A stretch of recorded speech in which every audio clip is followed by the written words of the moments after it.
This is the Fresh Cred, recorded at the IFPA Foodservice Conference in Monterey. Presented by Wiggins Farms,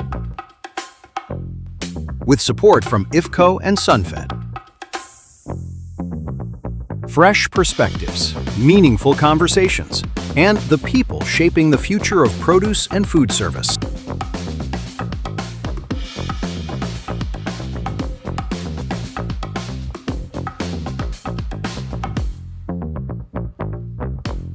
One of our favorite people in the industry, Cathy Burns, President and CEO of International Fresh Produce Association, is now joining us.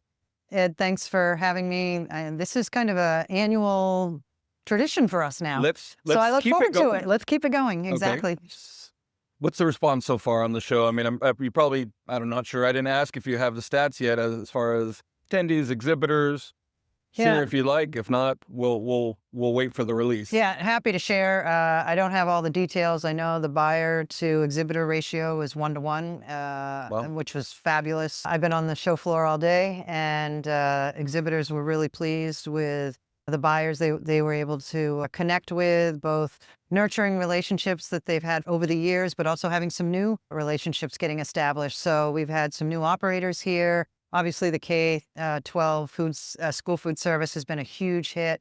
So the vibe has been really positive, saw a lot of good innovation. The whole industry is coming together to talk about the headwinds and challenges that we faced. Sure. So it's always great to do that face-to-face. You know, I know we have to do a lot of things virtually, but there's just something special about being in Monterey this time of year, every year. It never gets old. It never gets old. I mean, the weather's amazing. There's a heart and soul to this industry like no other, and you can you really feel it in Monterey. Yeah. So people were excited to, like I said, engage in person. And there were a lot of smiles, a lot of hugs, and a lot of handshakes. Yeah. Well, and it's definitely been a great week. We were talking a minute ago about you heading back home, heading back to the front lines. Yes. How goes the fight for fresh? Yeah, we're fighting for fresh. You know, we've spent a lot of time over the last several weeks in Washington, D.C., meeting with members of Congress, meeting with the administration, regulators, really just focused on the issues that are most important to our industry. Obviously, labor being the top one, probably the top 1, 2, or 3. So we've spent a lot of time advocating for labor. We need to get a farm bill passed. So we've spent a lot of time advocating for, along with the Specialty Crop Farm Bill Alliance, to get the farm bill over the finish line. We want to see continued investments in nutrition. So programs that the administration has to drive nutrition across the spectrum, but particularly with children in schools. So we've been advocating for that. So that's been critically important to us. And that falls under SNAP and WIC? Yeah, under USDA. The USDA has programs to be able to support that. The other thing that we're focused a lot on is future-proofing our industry, and that's fighting for fresh as well. And if you think about what the supply chain is going to be required in the coming years, our Supply Chain of the Future initiative is something that we're currently making sure that people in Congress understand. And the last one, another really big potential headwind for our industry, is extended producer responsibility, or EPR. And right now, about that. Yeah, okay. So it's like a state-by-state regulation right now, and we are really advocating. The industry came together, volunteer leaders came together to create a definition for extended producer responsibility and potential guidelines. We don't want federally mandated guidelines, or requirements, but we do want our federal government to adopt a national EPR guidelines so that we don't have these state-by-state regulations. I mean, can you imagine as a producer sending different products to different states with different requirements? Standardizing? Yeah, to a certain degree? Yeah, a little. I mean, it's more guidelines in terms of what is extended producer responsibility, and what guidelines should we have across the country to ensure that each state doesn't have their own guidelines. That's going to be very, very difficult for our industry to execute, and extremely costly. So far, by states, I believe is it California, Washington, and Oregon that have adopted the legislation for EPR? Yeah, and I think it's expanded to almost 12 states that either have adopted it or have it on the agenda. So it's rolling. And as I said earlier, the challenge is if you have different standards by different states and you're assessing different companies differently, that's one challenge. The other challenge is it really isn't helpful for food loss and food waste, because there are some of our products that just do better when they're in packaging.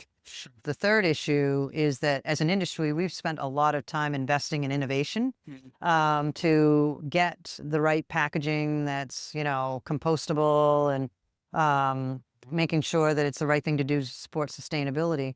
But some of those products are heavier than, single-use packaging. And so it's that we're actually getting penalized in these states because the packaging itself is heavier, so you're assessed a larger fee. So that's not where we need to head as an industry. And so, back to your original question, how are you fighting for fresh? We're making sure that members of Congress understand that this is happening and hopefully get some members to step up and sponsor a bill that eliminates the state-by-state requirement and look for more federal guidelines for us to be able to execute against. Because at the end of the day, Ed, we all want more sustainable products. I mean, we're the most sustainable product on the planet. Yeah. It's fruits and vegetables. And nobody's against that. No, yeah, exactly. The most important thing you can do for the planet and really improve our sustainability is eat more fruits and vegetables. The packaging is an important component of that. Everything from labeling to marketing, as I said, to food safety, to food waste. And so we are, this one we're pushing, like everything else, we're fighting for fresh in this way. Keeping in theme with the future, 5 years from now, you look back and say, we really moved the needle on X. What would be your dream scenario? We really got something done, or maybe it's a few of these things. Yeah, for sure. It's driving consumption. Right now in the United States, 1 in 10 Americans eat the recommended amount of fruits and vegetables. To put that in context, I know there's a lot of conversation around protein right now. 50% of the Americans eat the recommended amount of protein. So the gap that we have compared to, quite frankly, any other food group is huge. So 5 years from now, gosh, it would be great that if that was reversed, that 9 of 10 Americans were eating the recommended amount of fruits and vegetables, not 1 in 10 Americans eating the recommended amounts of fruits and vegetables. So any programs that can support that, any marketing that can support that. Culturally, I think we're in a good place, especially with the next generations. They care very much about what they eat and what they put in their bodies. So we need to ride that wave, and there's a lot of different ways we can attack it programmatically. Recipes, being in culture and being cool is also another great side of that. All kind of wraps up in education, right? 100%. Starting early education is critical so that children know how to get exposed to, have access to, and know how to prepare fruits and vegetables. So 5 years from now, that would be great. 5 years from now, actually I'd shorten this timeline, is that our growers have all the labor they need to plant, harvest, process, and ship their products. That's another one. As I mentioned earlier, EPR, that we would have federal guidelines. Again, I'd like to see that happen 5 years from now. I grew up in the retail business, so my people I work most closely with always says, okay, Cathy wants it Friday by noon. Like Friday by noon, I would love to have all of these things done. I know that's not realistic, but the spirit and the energy and the philosophy. The other thing I would highlight, Ed, is, regardless of your political affiliation, health is in the center of the conversation, especially for this administration, if you think about Make America Healthy Again. So it's our time, right? I mean, there's no better way to drive health. In fact, you can't be healthy without eating fruits and vegetables. So we have a moment, and hopefully many, many years of moments, both here and quite frankly around the world, where people are talking about health. They know they want to invest in their health, and the easiest way to do that is eating fresh fruits and vegetables. Definitely. Yeah. Well, what's next for IFPA as far as the next big show? Is it Global's next, or is there something in between? Yeah, we've got a couple things actually between here and Global. We have our Fresh Connections event in Brazil.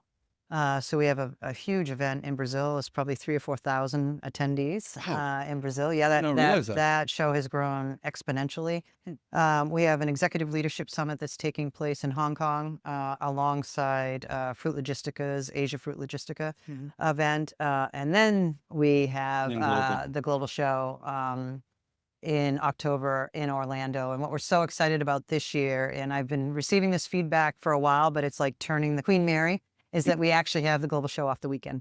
So before, the show was Thursday, Friday, Saturday. Starting this year in Orlando, it's Wednesday, Thursday, Friday. And everyone is thrilled about that. It's my plea and my expectation, if I can be so bold to say, if everyone could stay through end of show on Friday, It will really make the effort to move it off the weekend worth it, and quite frankly, more productive for everybody that's there. So we're really excited about October and getting it off the weekend. That is right. I had forgotten about that. Knowing a little bit about selecting show dates for other groups that I work with and that I've worked with, takes a lot of planning.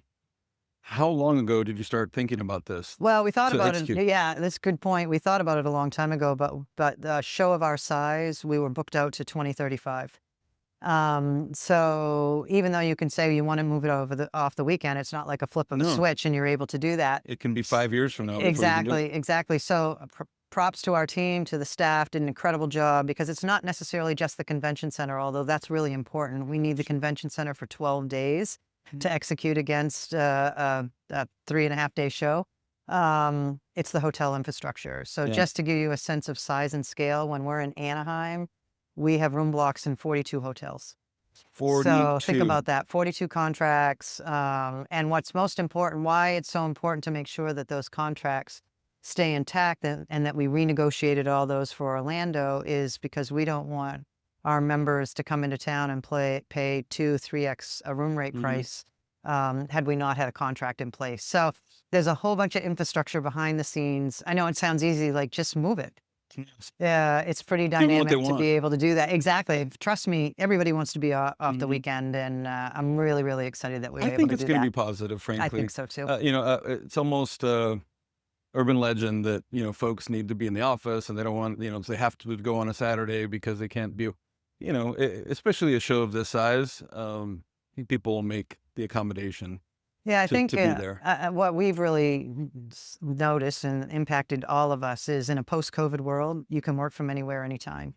And so before, you're absolutely right, people wanted the show on a Saturday and Sunday so they didn't miss an office day. Now they're not missing an office day. They may have to jump on their computer and do some follow-ups every now and then. It's more efficient. It's a lot more efficient, and it allows people to get home and be with their families for the weekend. I love it, and I'm looking forward to it. So am I. Thanks for having us. Thanks for joining us. Always a pleasure. Yeah.